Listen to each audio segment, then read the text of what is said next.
Our speaker today is Mr. Dennis Mihelich. Dennis received his PhD in history from Case Western Reserve University in 1972.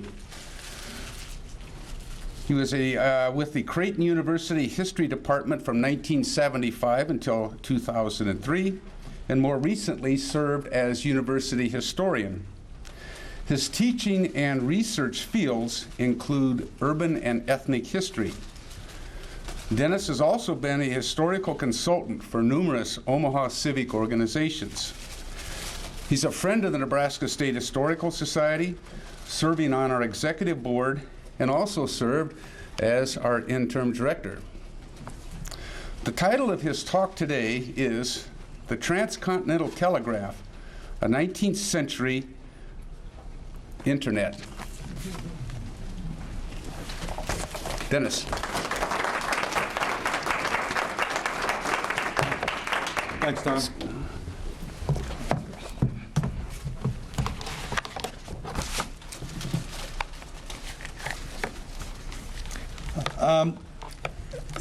As part of my job as university historian at Creighton, it was to write the 125th anniversary history of the university. And in doing so, in 2001, in my research, I found reference to an article that cited this diary by Charles H. Brown, who served as Edward Creighton's executive secretary in the building of the Transcontinental Telegraph. So I tracked the Western Union manuscript collection to the National Museum of American History of the Smithsonian.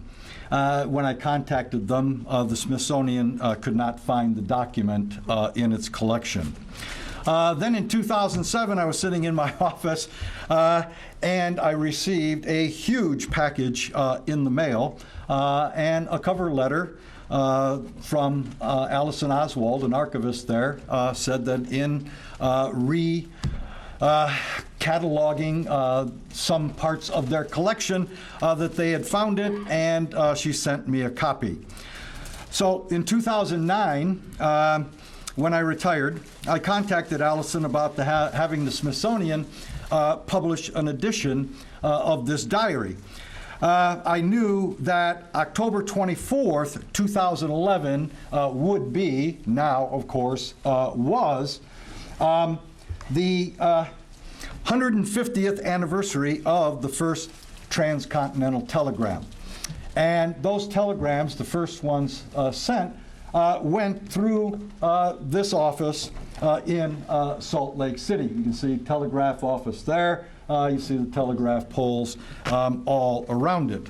Okay, the first telegram actually from that office was sent by Edward Creighton to his wife back in Omaha.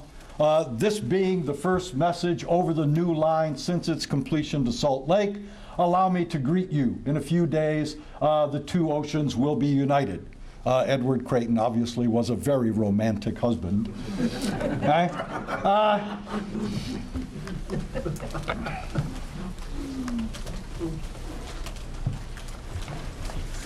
Nope. Wait a second. We've been having a little problem here with this computer. There we go. Okay. About an hour later, excuse me, about a week later, James Street, the superintendent building west to east, finally got into Salt Lake City. Okay, the building of the telegram established the pattern for later building of the Transcontinental Railway, and that is, it was a race. Actually, Creighton won a substantial bonus for the Western Union Company by getting to Salt Lake City first. But anyway, Street sent this brief message to the president of the Overland Telegraph Company in Sacramento to get into the office. And then what they did was to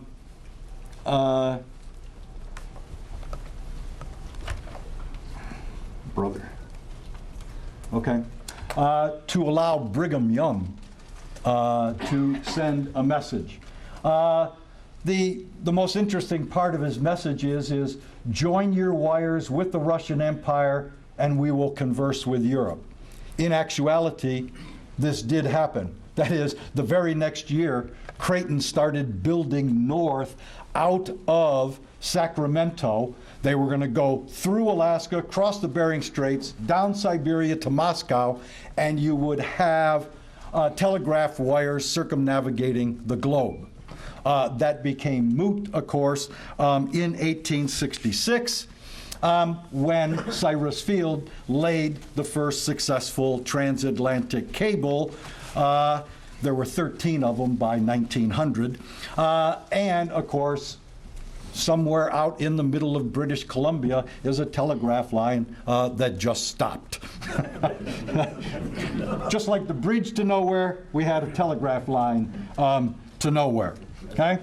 So, on October 24th, 1861, in the evening then, with the governor out of the state capitol, Stephen J. Field, the Chief Justice of the Supreme Court of California, sent this message transmitted over the wires. It is going from California to the War Department office across the street from the White House in Washington, D.C., and you can see the Civil War references that California will remain in the Union and that the Union should succeed.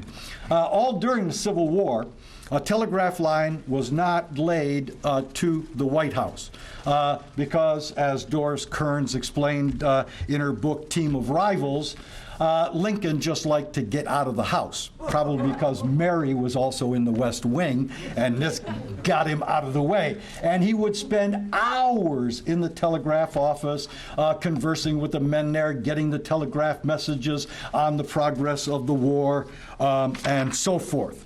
Okay? So I contacted the Smithsonian, changed its publication policies. Okay? And they no longer publish those beautiful little coffee table books that they did. And so they gave me permission to seek a publisher and do whatever I wanted with the diary. So I contacted my friend Jim Potter, the Nebraska State senior research historian, and David Bristow, the editor of Nebraska History, in the summer of 2009. And a decision was made that actually the diary was too large to even be a single publication in Nebraska history, and they didn't think it was a good idea to break it up, so the publication committee decided to publish it as a book. So Potter and I read and deciphered the document, and a Nebraska intern, Kylie Keenley, typed up a manuscript that we could work from that then would become the publication copy. Potter's an expert in Western history, so he identified most of the people and places mentioned in the diary and then wrote the endnote identifications and explications. I researched and wrote an introductory history of long-distance communication. So you probably remember the famous run of Phidippides, just over 26 miles from Marathon to Athens, to tell the Athenians that they had just defeated the Persians. Now, the Athenians also used horsemen and used sequential fires on hilltops for long-distance communication. Okay? 2,000 years later, the British also used fires, okay, from the seacoast up the Thames, and in 1588, they used a series of these torches, of course, to alert the king that the Spanish Armada had arrived in the Channel. Okay? We also remember from Paul Revere's ride. That is, Paul Revere's on one side of the Charles River, the Old North Church is on the other side. They're looking out into the bay for the British to come, one if by land, to, if by sea, Revere doesn't have to row across the river. He can just take off to Lexington, and as we know from Sarah Palin, to warn the British that the Americans are coming. Right? Actually, then, not long after, in 1790, a Frenchman by the name of Claude Chappé invented what was termed the optical telegraph. And that is that these bars could be put into about 40 different positions, and he devised a code so that it could then be read letter by letter, number by number. And of course, it's based on Dutch optics. That is, in the 17th and early 18th century, the Dutch especially had developed the telescope, and a person up to 20 miles away or so on another hill with one of these could read the message and then pass it on. And of course, this could be done far faster than a horse rider.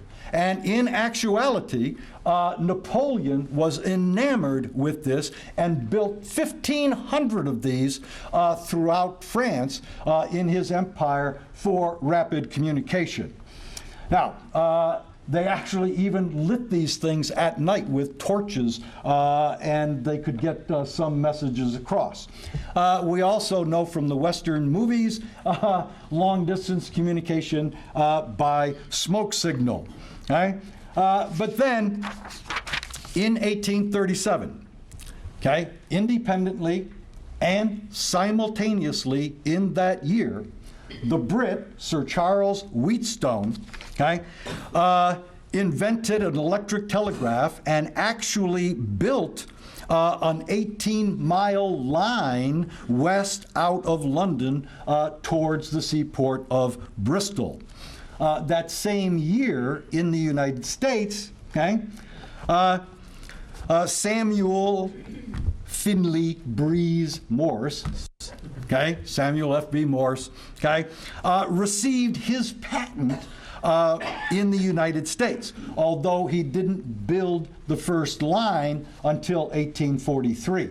Okay? But in 1837, he already, with coiled wires at NYU, where he taught art, okay, had been sending messages, okay, thousands of yards. They just went from one coil to another coil in another room.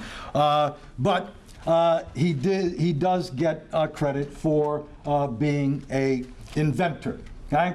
So most of us probably have seen a telegraph sender. What you're doing is with this key here, you are creating an electrical current. Okay? And if you tap it lightly, you get a dot. If you hold it down longer, you get a dash. And that is because in the early telegraph receivers, what you had was a spool of like register tape that went by an electromagnet here that pulled a pencil down that either made a dot or, if you held it longer, a squiggly dash on a piece of paper that then was read. And with Leonard Gale, a wealthy student of his, and Gale gets a lot of credit from historians, Morse gave no one credit in anything with this. He was a megalomaniac. But anyway, what it's figured is that with Gale's help, what they did was to just look at a printer's box. If any of you have ever seen a typesetting box, when I was in junior high school, 8th grade, that's what we did. We did print shop, okay, and we learned how to set type. And they used that, and they devised the code based off of it so that the most used letter in the alphabet is very easy. Less used ones are a little more lengthy to punch out. And of course, you have the famous SOS that no one knows how in the world that got it. It doesn't mean save our ship, but you can see it's easily 3 dots, 3 dashes, so it's something easy to send. In actuality, with these telegraphers, okay, they developed already by 1844, they developed what they called sound reading. That is, you see on this receiver, the paper's gone. Okay? And that is because they could listen to it and they could actually decipher the message, okay, decode the message without actually having to read it. And so in telegraph history, what happened then is that dits and das replaced dots and dashes. Okay? For a telegrapher, he just listened to what went on. Okay? All right, then my part of the book was also to research and write an epilogue, that is in terms of, what was the value of this telegraph. Well, I think that a Brit by the name of Tom Standage, who wrote a book entitled The Victorian Internet, really tells the story. And that is that in the 19th and well into the 20th century, okay, the telegraph did for those folks everything that we do over the internet, including all the jargon. Because remember, a telegram, you're paying by the word.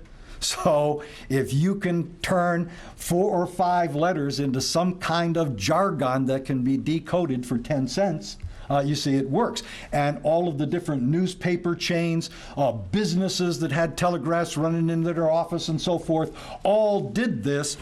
So in actuality, you see, the Facebook and Twitter codes and things like this are nothing new. So that when we look at that telegraph, what you have, of course, is personal communication. Okay? And the telegraph actually peaked in the immediate post-World War II era. The Western Union had about 2/3 of the traffic. There were 2 other major companies in the United States. The Western Union Company by itself in 1945 sent 236 million telegrams. Okay? And the reason for that is that long-distance telephone communication was of poor quality and was expensive. I mean, the first transcontinental telephone wasn't built until 1911. Okay? I mean, I moved out here to Nebraska from Cleveland, Ohio in 1975. Okay? So we moved, we get to the house, I dial my mother's long-distance number, I let it ring twice, and I hang up. My mom knew I made it to Nebraska, and I was safe. And it cost me Zippo. Now, I know I was kind of, fudging on Ma Bell, but the hell with Ma Bell. Okay? And most people had schemes like that because long distance, until the Bell system was broken up, long-distance telephoning was very expensive. Now, it's cheaper than the local calls because of the cell phone revolution. Okay? In business, the telegraph, of course, invented money transfers in the early 1840s. Okay? The railroads used it for dispatching and controlling trains. Because of the telegraph and the railroads actually established the time zones in the United States. Not the government, the railroads with the telegraph did it so that they could actually publish schedules. Okay? Stock quotes being sent around the world and so forth. And to this very day, okay, go home and Google FTD. And what pops up is floral telegraph delivery. They still haven't changed their name. Okay? It was invented around the turn of the century to guarantee quality of floral deliveries. Okay? Romance. Okay? We all read about the fears of Facebook and the kinds of things that's going on the internet. Well, I'm here to tell you that the journal Electrical World in 1886 published an article titled, quote, "The Dangers of Wired Love." Right? One of the reasons for it is that telegraphy became an employment opportunity for women. It's not much discussed, but fully by the turn of the century, 40% of the telegraphers in the United States were women. Okay? And of course, crime. Okay? That is, any kind of new invention, criminals are going to find ways to make money out of it. Well, I mean, they did it in all kinds of ways. I mean, they'd just climb a pole, tap in, get money transfers, get all the code and information, okay? They would bribe telegraphers for the decoding because money transfers would be encrypted so that they could steal money and so forth, okay? And even entertainment, okay? I was amazed to learn that Major League Baseball did not allow radio broadcasts of their baseball games until the middle of the 1930s, because they argued that if they were broadcast on the radio, then fewer people would go to the stadiums where they were making their money. Well, the Chicago Cubs were the first team to break that ban on broadcast. And what they did, they allowed the long-distance telegraphing of baseball games, so that our future president, Ronald Reagan, began his entertainment career as a baseball announcer on WOW in Des Moines.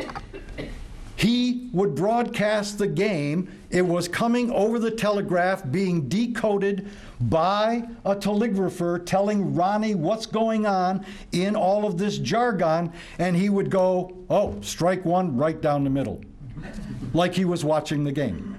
Okay?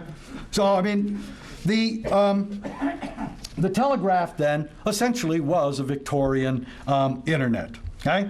All right. I also researched the biographies of all of the key people involved. Actually, I didn't have to do much more research on Ed Creighton since I had already done the Creighton University book. But Ed Creighton, of course, was one of the major telegraph builders in American history, and that's why he was chosen to superintend. He actually scouted the line all the way to California that would be used, and then raced the overland telegraph team to Salt Lake City. Okay? Subsequently, after the Union Pacific completed the Transcontinental Railroad, Ed Creighton, now this is just a map or something that this guy is holding. It's not an arrow. It seems to mix everyone up. But this is Edward Creighton on the, obviously, he's riding coach with the UP here. It's a real cattle car. It's this guy's Tom Durant, the president of the Union Pacific. That's his car, and they're discussing the exclusive line for the railroad that Creighton then also built. One of his 8 teams of workers was led by his youngest brother, John Creighton. When Edward Creighton died in 1874, he was far and away the wealthiest man in Nebraska. When John Creighton died in 1907, he was far and away the wealthiest person in Nebraska. And, of course, he is the person who actually built Creighton University, law school, medical school, and so forth in his time. And then this young fellow, Charles H. Brown. Charles Brown was an NYU graduate lawyer when he came out to Nebraska in 1860.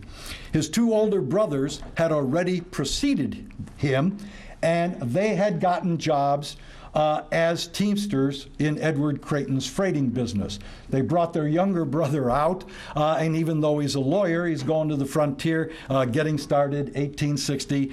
His first year he spent as a teamster for Ed Creighton.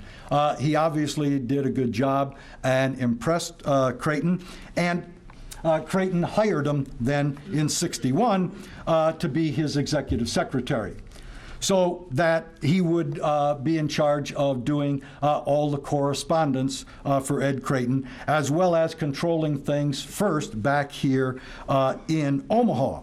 Okay? Now, Charles H. Brown actually went on to become a mayor of Omaha in 1867, 1868, and was a major lawyer and political figure in Omaha until his death. Okay?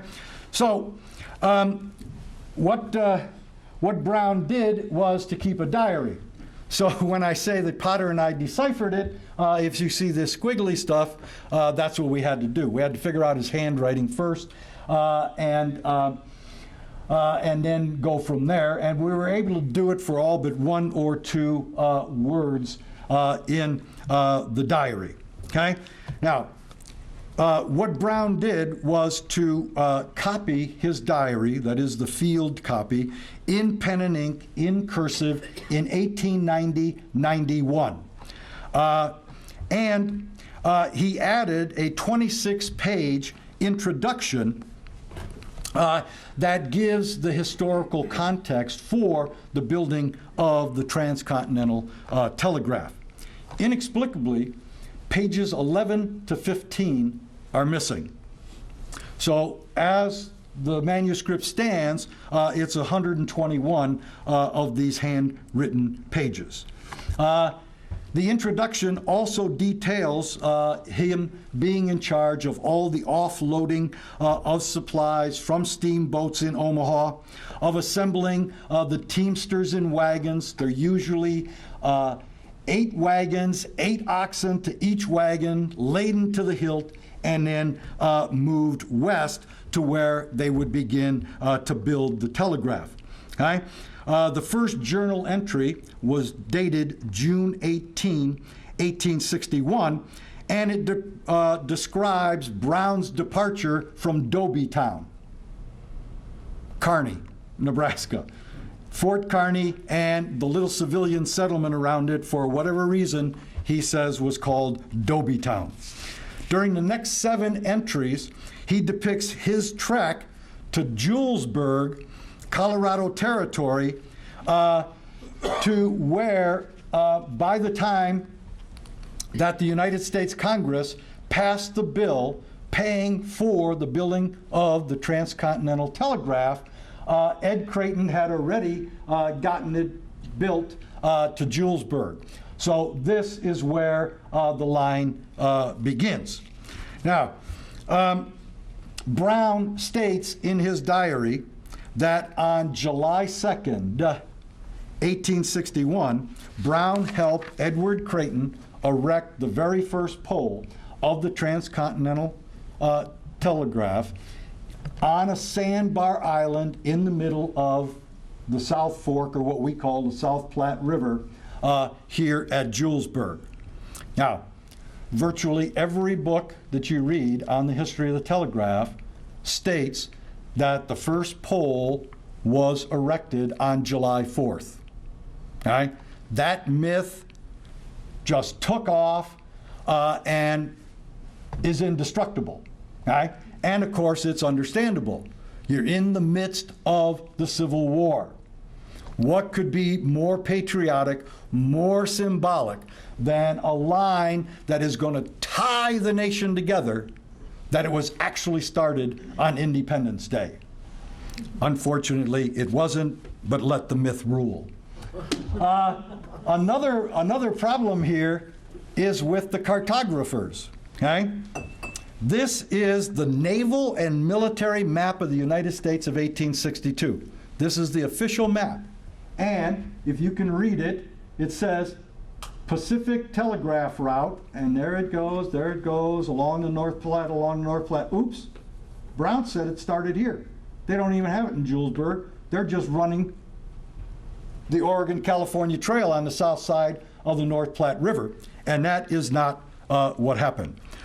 In actuality, what they did was to start from Julesburg, okay? Then they crossed the South Platte up to Ash Hollow, and then they followed the line, of course, and going by Chimney Rock and then out into Wyoming. Okay? Here's an 1866 picture of William Henry Jackson. We see some migrants going west. We see the telegraph is there. And also, by the way, notice the size of the chimney on Chimney Rock before, any number, dozens of lightning strikes have chipped that thing down quite smaller. Okay? All right.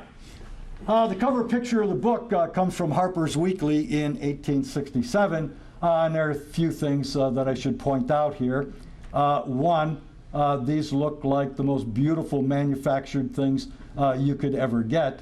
In actuality, if you read Brown's diary, okay, these teams, like John Creighton's team, okay, you got 8 wagons, and they are ranging 200 miles looking for usable trees that they could strip the bark off of, cut the limbs off of, and be about 20 feet tall so that they could use them. And what they're using is a lot of cedar, out here in the dry areas. They're following every creek bed, digging whatever they can, and what they're getting mostly are red cedar, scraggly red cedar, and scraggly cottonwood. So these things would be, just all misshapen. Many of them would actually be tied together. They had so few that they had to tie 2 small ones together to get the height that they needed. Okay? Also, if you look at this picture, it looks as if the poles are maybe 25, 30, 40 yards apiece. Apart, excuse me. In actuality, one of the things that Brown did regularly and entered into his diary is that his job for the day was to march off the spacing of the poles and mark where the pole diggers should come and dig the hole. And he said that the standard was 25 poles per mile. All right? So these things are going to be quite far apart, and of course these wires are going to be drooping like crazy because what they're doing also then in digging this, why this Harper's Weekly illustrator has a pickaxe here, I don't know. Okay? As you can see, the hole's not very wide.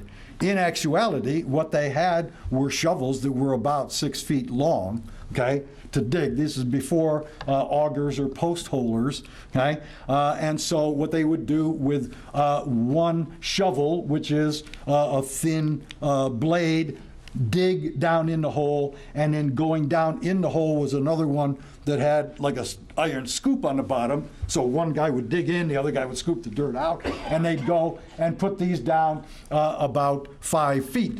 Because what they found out is these made great back scratchers for buffalo. Okay? And Creighton, in his work, complained like crazy because the number one maintenance on this was going and re-erecting poles that the buffalo had knocked over, scratching themselves. Obviously, prairie fires, Indian depredation, and other kinds of things kept this constant maintenance. Okay? And then, of course, what we have here is an individual stringing the wire. And what you had for the building of the Transcontinental Telegraph was uninsulated, bare iron wire. Okay? Copper was way too expensive at the time, and they ran through glass insulators. Okay? Now, in actuality, what I found out is that a 50-volt voltaic cell, okay, here is the kind that they would have been using when they built the Transcontinental Telegraph. Now, actually, when Volta invented this cell in 1800, he actually used 2 disparate chemicals in here that produced the electric charge. But it was advanced at this point to what we know today, copper and zinc, and that produces the electric charge. Okay? And of course, in comparison, just for your terminology's sake, today, of course, we call these little things in here dry batteries. That's because there's no liquid in here. These were wet cells. Okay? and a 50-volt wet cell at the time could push, a current about 400 miles. And they said that this could be done because of the low humidity on the Great Plains. That is, even though the wire isn't insulated, enough electricity can actually make it 400 miles at that time. So then they would have, relay stations to boost it up again and push it along. Okay? All right. He also, Brown, in the diary, explained and discusses every form of transportation that John Gass depicted here, from walking to stagecoach to the Conestoga and so forth. Okay, and he explained the really intricate procedures of fording streams with these heavily laden wagons. It was quite tricky to get those horse or oxen to actually go through the stream pulling a wagon. Okay? He portrayed in detail the operation of the road ranches along the way.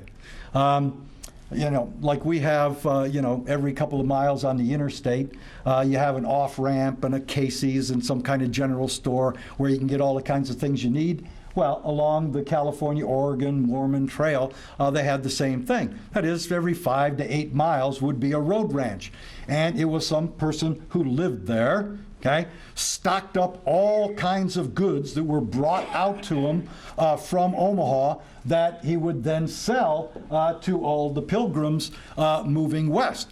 Also, what they would do, of course, is that the horse and oxen pulling these carts and so forth would get tired. They would lose weight. There wasn't great silage available for them on the prairie, and so he would have fresh ones that he had fed, and they would trade out. You give me your old worn-out ones and X amount of money, you take these new ones and move on. And they, of course, would do this, every so 100 miles or whatever.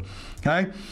He also detailed the lives of the workers, what they ate, and man, it wasn't good. How they hunted, how they fished, how they recreated, the various card games that they played, the little wrestlings that they did, and so forth. He charted the weather and detailed all the flora and fauna along the way. And just like this picture of John Gass, of course, here is Lady Progress leading the European Americans west in their manifest destiny to control this continent. Well, Charles H. Brown also believed in manifest destiny. I mean, the diary, virtually every page, every step he is taking, he is explaining how this can be turned into some kind of productive cattle area, some kind of productive crop that can be here, how it could be irrigated from various sources, and so forth. Okay? And then along the way, he depicted the culture of the Indians that he met. Okay? He had very conflicting views of Indians. That is, throughout, he refers to Indian males especially as lazy savages. Because it's the Indian women that do the work. So that, like, for example, in one of his entries, he details how a group of Cheyenne women, as they ride in near this road ranch, how the women unload everything, how they set up all the teepees, how they get to cooking for the evening. And I mean, he completely details it while the guys just kind of lie around and converse. Okay? But then, on the other hand, when he discusses individual Indians that he has met, he has many good things to say about that particular individual. And as a matter of fact, on more than one occasion in his diary, he explains that most of the violence out here on the frontier is caused by the pilgrims, as he called them. In other words, the white migrants moving through. Okay? He also, in reference to the Indians, he does verify a long-standing myth. And that is, according to the diary, on August 5th, 1861, he and another team leader by the name of Hibbard and Edward Creighton visited an encampment of Cheyenne that were close by.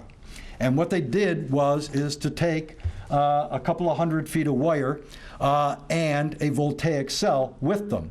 And then in the meeting, what they did was to have the Indians stand and hold hands.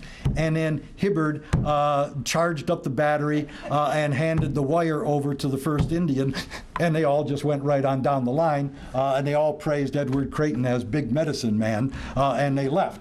They hoped, of course, that what they had done was to shock the fear into them that the Indians would leave the telegraph alone. It didn't work. Okay? The Indians did not. Okay? The last entry in the diary is on August 9th, 1861, and it's out here just before the South Pass in Wyoming as they're going to drop down into Utah. Okay? And in his diary, Brown describes the various people in there. I mean, he's extremely laudatory over and over about Edward Creighton and many of the other workers and so forth. And Creighton, of course, had hired many of his family members to do this work. One of them was one of his younger brothers, Joseph, okay, whom Brown compared to a non-working sloth. Everybody loved him, a really great guy, fun to be around, but just would not do a lick of work. So finally, on August 8th, Edward Creighton fired his brother and put Charles Brown in charge of one of these crews of wagons that went out searching for poles. And so the last entry in the diary, as far as we know, is on August 9th. Okay? So that much work, obviously, remained to be done to get down here to Salt Lake City. And that part of the story is either lost or just was never written. We don't know for sure. But despite the brevity of the diary, it remains the only detailed account that really explains how the work was done to build a telegraph. The only other piece done was by the Edward Creighton's counterpart for the Overland Telegraph Company, a guy by the name of James Gamble, and this is actually an 8-page article, okay? And in that 8-page article, all Gamble talks about is the business arrangement of lining up the various companies that are going to contribute money to then go and build. So, I mean, there isn't a stick of information of how the hell you dig a hole in the Sierras to put up a pole. So, in comparison to Gamble's work, Charles Brown's is a tremendously significant and unique historical account that lets us know what it took to build the Transcontinental Telegraph. Thank you.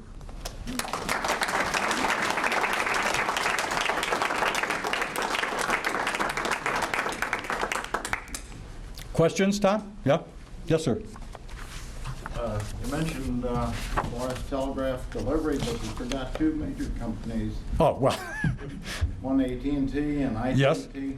Both had telegraph in their Yes, name. they were the other. There was also a postal telegraph company that actually was not the United States government post office. They just took that name.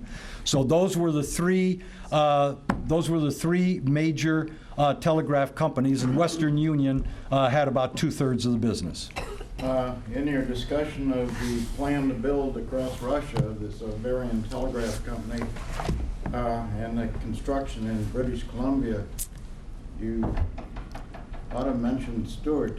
I think, wasn't he sent to negotiate with the Tsar about building the telegraph?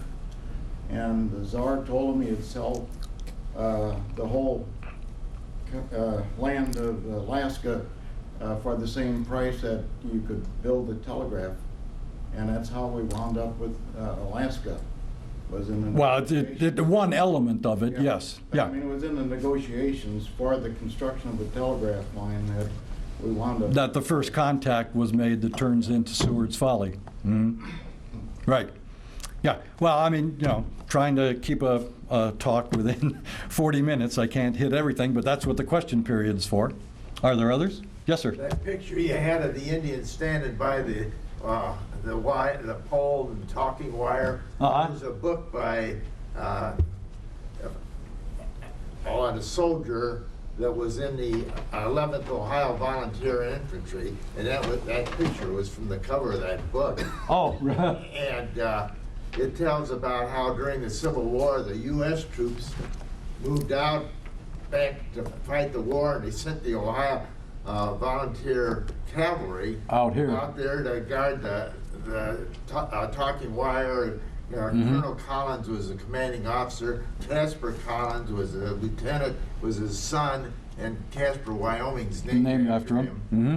And they were from Highland County, Ohio, and that's where my 5 great-grandfathers got Virginia or military lands for service in the Virginia forces in the Revolutionary War. And so a lot of those Highland County boys were, I had 5 relatives in it. They started out the war as buck privates and ended up the war with great advancement as buck privates. But I was telling that to Jim Potter, and Jim said, well, at least they didn't desert, because lots of the guys deserted and went west with these pilgrims he's talking about. Mm-hmm. Well, that was lousy duty. At low pay. Yes, sir. I have a couple of questions. One, was there ever any indication of what size, what gauge wire was run at that time, on that iron wire? Yes, it's easily available if you just, Google the Transcontinental Telegraph. There are all kinds of things on it. I don't remember the gauge right off the top of my head. Okay, then the batteries that they installed out there, those would need to be charged from time to time. Is there any indication of what kind of charge situation there was? And thirdly... No. I didn't do the engineering part of it, no. Well, that's practical work. Yes. And then digging a hole 5 foot deep. Mm-hmm. I can't imagine how high out of the ground that some of those must have been, and knowing the cedar trees that I've cut down. You dig down 5 feet is a pretty Herculean task with just a shovel type of thing. And from the trees we have in Nebraska, and the way he described, there was none in the east, and they had to go to the northwest to actually get their trees. There had been a lot of splicing, I would think, and I'm sure the Indian could have rode along on his horse, and even though it was a short horse, probably cut the wire. Yes, most likely, yeah. At the spacing of 25 to a mile, yeah. Yeah, You're going to have a lot of sag. 100 feet between each post. Right. Right. Yeah. So, but according to Brown's diary, that's the most of what they could find was the red cedar and cottonwood, which are native to that area. So they're following all of the various creeks that are running off the Platte rivers and cutting what they can and loading them in. at Salt Lake City. It was Brigham Young's family, his kids and relatives, that were doing most of the pole hunting there, and then they were, selling them off to Creighton and to Gamble, and delivering them. And you did a fine book. Thanks. Thank you. Yes, sir. Did this pretty much follow the railroad all the way out? And was the railroad? No, the other way, it beat the railroad. The railway followed it. Okay. Yeah, and actually what it is essentially the Oregon-California Trail. And then it was the Pony Express route followed that, and then the stage route, so that Holiday had already established a stage service from San Francisco to Omaha, St. Joe, Independence. So that essentially was there. In the winter of 1860, Edward Creighton, on stagecoach, on mule, on horseback, traversed that entire route to make sure that they would be able to construct a telegraph there. And they did. And then from the west, the same thing happened. Actually, Gamble and his crews actually started building from Carson City, Nevada, because they had already strung wires from San Francisco to Sacramento, from Sacramento over to Carson City. And so it's Julesburg to Carson City that is the last bit that they need, okay? But then also, because of the Civil War, that is, Creighton had built from St. Louis to Omaha. Then when the Civil War erupted, whoops, Missouri went on the wrong side. So then they had to build from Omaha to Des Moines to Chicago to hook up with Eastern lines. And so, because until Missouri was recaptured, it was part of the Confederacy, it wasn't going to be used by the Union. Yes? The railroads got land for building across. Was there a similar arrangement for the telegraph? They were paid, okay? And they got $400,000 to build their segments. It actually cost $40,000 to build, okay? So they made out quite well. And they watered the hell out of the stock, okay? I mean, in actuality, it was probably worth about a dime, but compared to, say, the Union Pacific, which goes belly up because of all that watered stock, what happened is the telegraph immediately became very useful and very profitable. So Edward Creighton, who got 100,000 shares at 10 cents on the dollar, wound up selling them at 85 cents and more for some of it, using that money then with the Kuntz brothers to start the First National Bank in Omaha. Okay? They did not get any land with it. Okay? Obviously, it was far less expensive to build the Transcontinental Telegraph than it was to build the railroad. Yes? Put in terms of priority, there was one wire strung. Take it to here, we were talking one wire. Mm-hmm. The priority, because, and I can see that the military, the cavalry and the infantry and what have you out here on the outposts, Fort Laramie and such, wanting to use this. At the same time, we're having the construction people using it to reorder back from the east the supplies that they need. That's what they was in those early days. What was it? Just almost come. Well, what I saw is that the military did not use the telegraph very often because of its expense. Okay, by the 20th century, a 10-word telegram would cost 30 cents. So that became pretty affordable for the vast majority of Americans. But earlier in that, it was really quite expensive. I mean, it was $15, and it dropped down dollars, then into cents over a span of about 50 years, and then.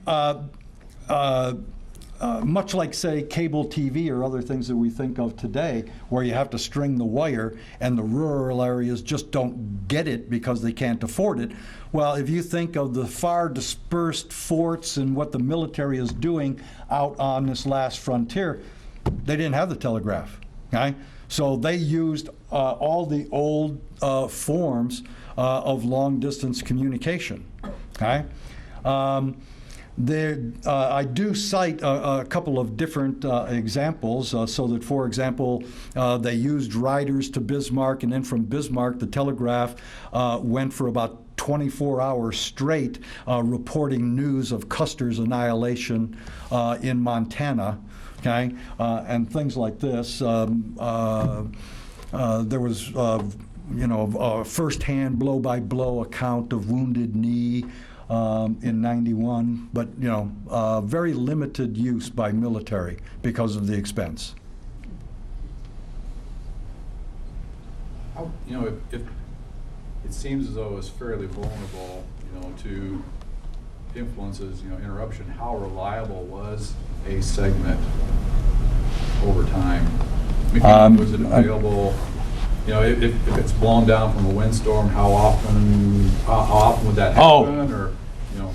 Quite regularly. Quite regularly, yes, yeah. And so they had to have maintenance stations all along the thing and patrolled it regularly. That was Creighton's job. He after it was built in '61, and then he built in '68 for the UP Railroad. He then, as superintendent, maintained crews at stations across. They'd be at these road ranches in various places. They'd have the basic equipment that you need and whatever, and they'd make the repairs, whether it's splicing poles, splicing wire, charging batteries, doing all of the maintenance work, and it was that was his major job as the superintendent, of overseeing that. And then, of course, like with the railway, they had to do the same thing. You have to expand it. Remember, this is just a single line going across the country, okay? All right, now, what happens is, of course, like in this picture, you get multiple lines. But then what happened is they invented first duplex, and please do not ask me how it worked. And then Thomas Edison invented quadruplex, that they could actually send 4 messages simultaneously over a single wire. I'm not an engineer, I'm a historian. Okay? I can tell you that they had it. How it worked, I don't know. Okay? And so that was what they had to do to keep this working. And then, of course, this is running along OCTA, the Oregon-California Trail. Well, I mean, it goes through Salt Lake City, but not Denver. So then you got to build a line down to Denver. You got to hook, and that's what they. So that by the beginning of the 20th century, even out west here, if you looked at a map of this, what it would look like is like a spider web up on top of that map, as telegraphs are going anywhere that they can make money. Okay, I mean, the town has got to be big enough to support enough traffic to pay for it. And so all those things would be interconnected. In your larger towns, okay, all of the major businesses would run dedicated lines right to their business, like it with a telephone today, because, I mean, they're doing so much that it's less cumbersome and less expensive for them to just have a telegraph office in their business, and then all their people go down and they're constantly messaging in the business. Okay? For the others, say a smaller town, or even in big cities, I mean, everybody's seen the pictures of the telegraph delivery guys, right, on their bicycles and whatever to get around. There would be home delivery or delivery to smaller businesses or whatever. In small towns, the telegraph office was usually in the train office, the railroad station, because of that compatibility. You mentioned yes. relaying that they had to relay every so far, Yes. and they had operators that would take it off. They would copy off the wire, and then they would And then resend. resend it. Yes, but then, but in the late 19th century, ingenuity as it works, they came up with automatic relays.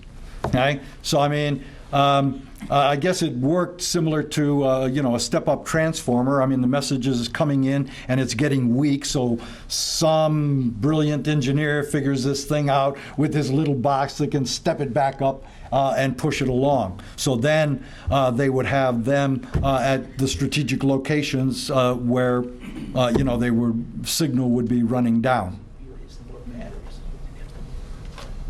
Yes, sir. It came from walking over other messages. Like if I was sending a message from Salt Lake City and then somebody in Julesburg decided they wanted to order some grain, how did you not walk on each other's message?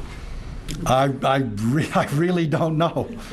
I mean, the quadruplex is allowing 4 messages to go at once, okay? And then obviously from the single line, you're going to get multiple lines. And I mean, if you can remember back to the picture, let's see, hopefully this will it go back? Nope. End of slide. Okay.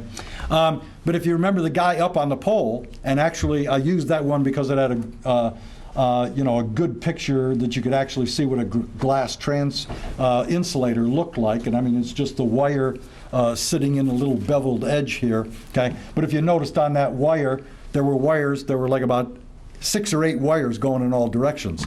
That's what they do. I mean, they just come in and they start doing multiple wires as the traffic demands.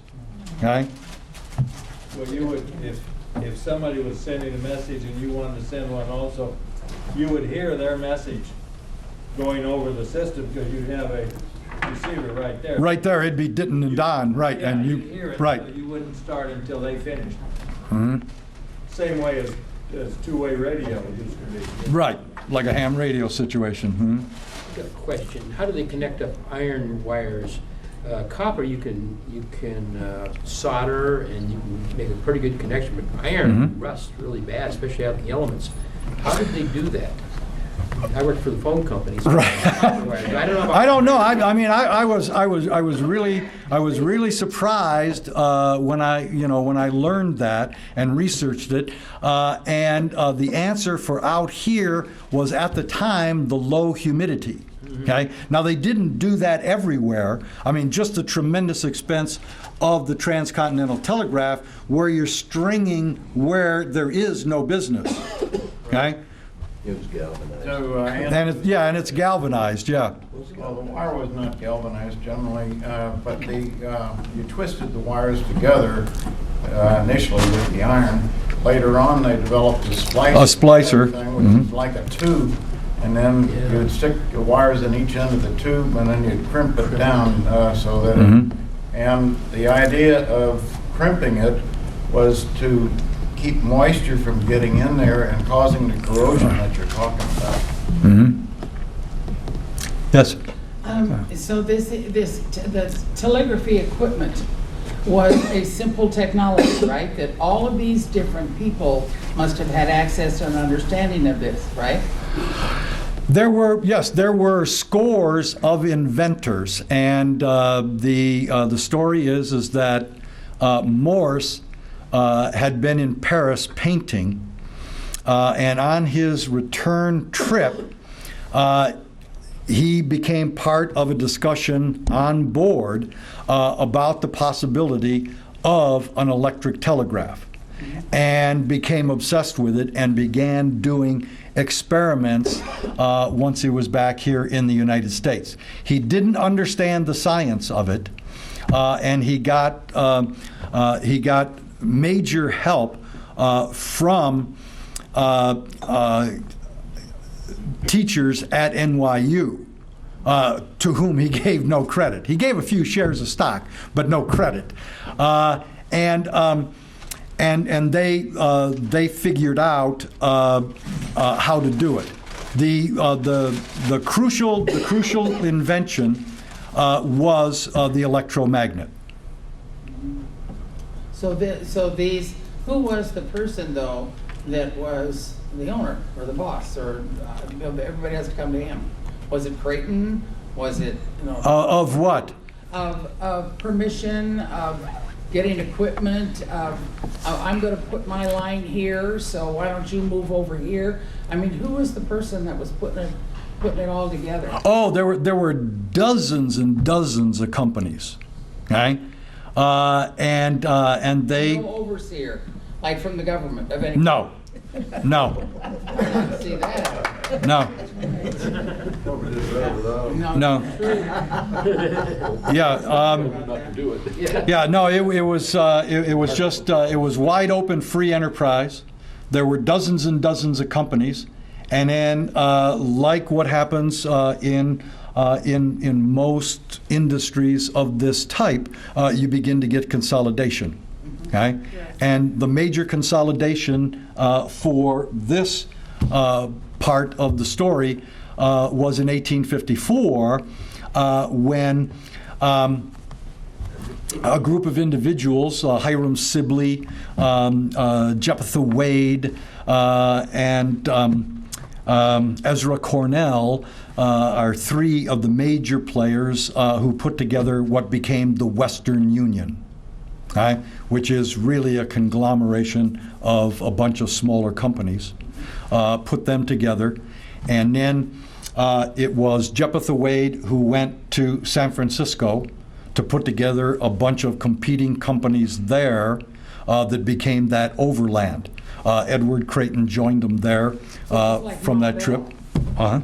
Well, except Ma Bell was government controlled and a monopoly, and that did not happen in the telegraph. Okay? Okay, so in the United States, there were numerous telegraph companies.